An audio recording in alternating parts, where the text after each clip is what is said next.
बिस्मिल्लाहिर्रहमानिर्रहीम। मौला कायनात हज़रत अली मुर्तज़ा शेर खुदा रज़ी अल्लाह ताला अन्हु का फरमाने वाली शान है कि जिसके साथी हों मुखलस हों वो गरीब नहीं होता।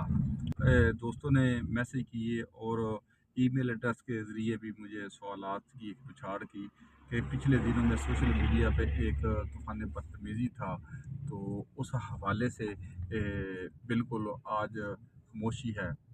तो मैंने उन दोस्तों को यही मैसेज दे रहा हूँ कि कुछ ज़रूरी नहीं है कि हर बात गाली के ज़रिए उसको काउंटर किया जाए। मैंने हमेशा के लिए ये कोशिश की है कि मैं अपने सहाफ़त पर फोकस रखूँ, अपने इलाके के मसाइल पर नज़र डालूँ और अपनी जो है सहाफ़ती ज़िम्मेदारियाँ आसान तरीके से अदा करूँ। आज ही मेरे साथ दोस्त मौजूद हैं, जनाब मेरे अकब में बैठे हैं जनाब राना नबी साहब, और उसके बाद जनाब जी हारून भट्ट साहब बब्बर शेर जो सहाफ़त के हैं, और उसके बाद मेरे अजीज़ वकारब हैं। हम लोग आज भी अल्हम्दुलिल्लाह एक बड़े ही पॉजिटिव रूप पे हम लोग गए थे। और तरीना मुतालबा था लोगों का, यार यहाँ एक मसाइल की जगह बना हुआ हॉस्पिटल और उसके बाद महकमा, तो हम लोगों ने इंशाल्लाह बेहतरीन रिपोर्टिंग की है।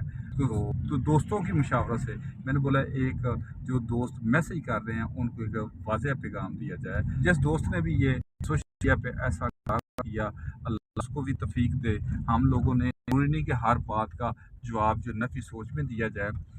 हर सीढ़ी के ऊपर मेरे तो सलाह मेरे है बुजुर्ग ही फरमाते हैं कि जब आप तरक्की की मंजिल तय करते हैं तो हर सीढ़ी पर आपकी मुखालफत भी होगी।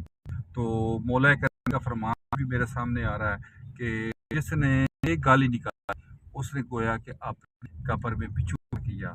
तो मैं फिर भी जिन दोस्तों ने बात उनको हकीकत का पता लगा, तो उन्होंने बरमला इजहार भी किया कि यार अगर लोगों ने मिसगाइड किया है, मिस यूज़ किया है, तो यार ये तो इसके साथ बहुत ज़्यादती हुई है। तो मैं इस दुआओं के साथ जो दोस्त बारहा बार मैसेज कर रहे हैं उनसे गुजारिश है कि कभी भी किसी की पिछले वक्त पे नहीं जाना चाहिए, बल्कि आगे वाला सोचना चाहिए हम किस तरह मुस्बत तरीके से अपना हम